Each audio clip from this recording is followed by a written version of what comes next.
Hello everyone, Daryl here, and we're here today. How you doing? At the Lapeer, Michigan Amtrak station, which is part of the, I believe, I hope I got this right, the Canada National Grand Trunk Western System, if I'm not mistaken. And it's actually a working train station that was built around 1900 and totally renovated and restored about, I'd say about 10 years ago, 10 or 12 years ago. I don't believe there's a working office inside or anything. It's just here, but this is actually a working passenger station. They service close to 10,000 passengers a year out of the station, and you can go either east toward Port Huron to the end of the line and then transfer from Port Huron to Canada and onward to Toronto and such, or you can go west to Flint and hook up with Chicago, Lansing, and other points across the country from that direction. And I just wanted you to see the station here. It's pretty cool the way they restored it. They did a very nice job of rebuilding and restoring this. And it's pretty cool because it's an active train station right here in Lapeer. One of two train stations that were in Lapeer at one point. The other one is the old Michigan Central line of the Pennsylvania Central Railroad. We'll go see that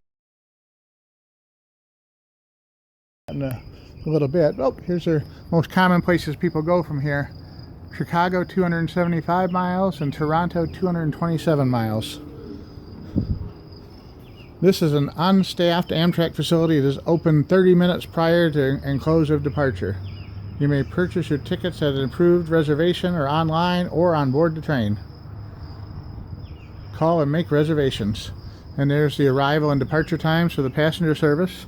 There's also a lot of industrial railroad traffic on this line as well. But east to Port Huron at 10:28 p.m. or west to Chicago at 7:06 a.m. So if you leave here, you can leave for Chicago at 7 in the morning, and you can come back at 10:28 that evening if you want. It wouldn't leave you much time in Chicago, but you could do it. Now let's have a look inside if we can. Oh, that's really nice in there. Look at that. The beautiful benches and tongue and groove wallboard, hardwood, or looks like the original hardwood flooring. Tall windows and ceiling. Very nicely redone. Very, very nice. And this is probably the old ticket window and office areas here. A well-worn bench there right underneath the window. Look at that. Very, very pretty. What a nice building this is. Alright, we're going to wander off now and have a look at the other train station here in town. Oh, forgot about something. No, we're not. We're going to go out front and we're going to check out the little display of historic cabooses they have here. Totally forgot all about that.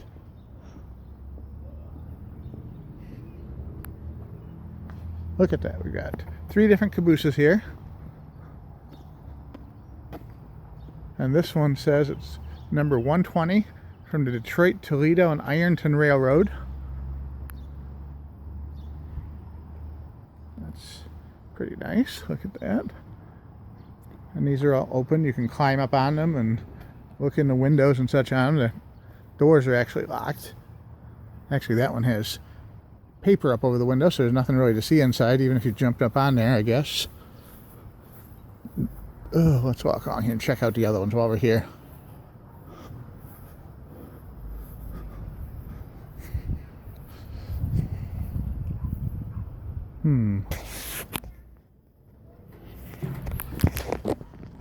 Alright, we're climbing up on the caboose. I haven't done this in years. Let's have a look inside, shall we? Ah, so there's your typical caboose. It's got seating here for probably 4 to 6 people, maybe.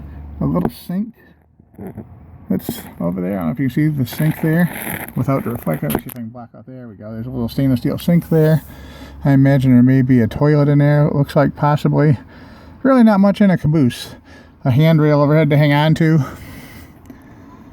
A signal lantern. Very rustic. Pretty cool though. Very cool. Alright, next up we have a Michigan Central, well, New York Central, 21,755. Now this one's got a little extended window out the side with a windshield wiper on it and everything. Look at that. So I guess the person who rode in this could actually lean out and look out that window and see toward the front or back of the train. Look at those windows and wipers on both sides. I never knew that. Never had a clue they would have wipers on a train. All right. Oh, I bet this is the build day on when this caboose was built. 11 of 1949. That's like 69 years old, 68 years old. Very, very interesting. And this is, like I say, the New York Central line. Ran through parts of Michigan, if I'm not mistaken.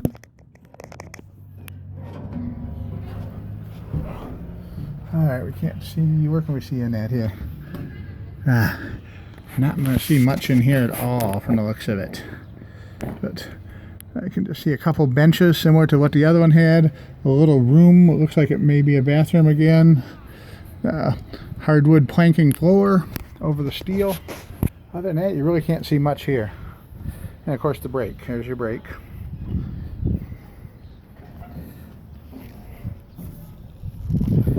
That's a nice little display. Kids love to come over here and see this and hang out and play.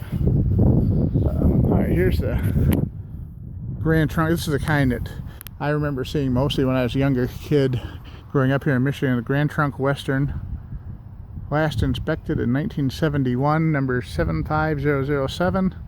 And this has like a catwalk up on the roof and an elevated observation deck up here, so that the conductor, or whatever you'd be called on the caboose man, I don't know what you call it, would be able to view what was going on from an elevated position up there. Different style than the green one, but still very useful and functional. I don't see a manufactured date code anywhere on the side of this one, but I'm going to move over here. Yeah, I'm not going to see much in this one either, but you see it's right up against the lockdown bumper on this little set of tracks they put in. They did a nice job of setting this up and displaying just a little bit of railroad history for the people here in Lapeer to stop by and have a look at. And one last look at the main old station here before we head over to the old Michigan Central station.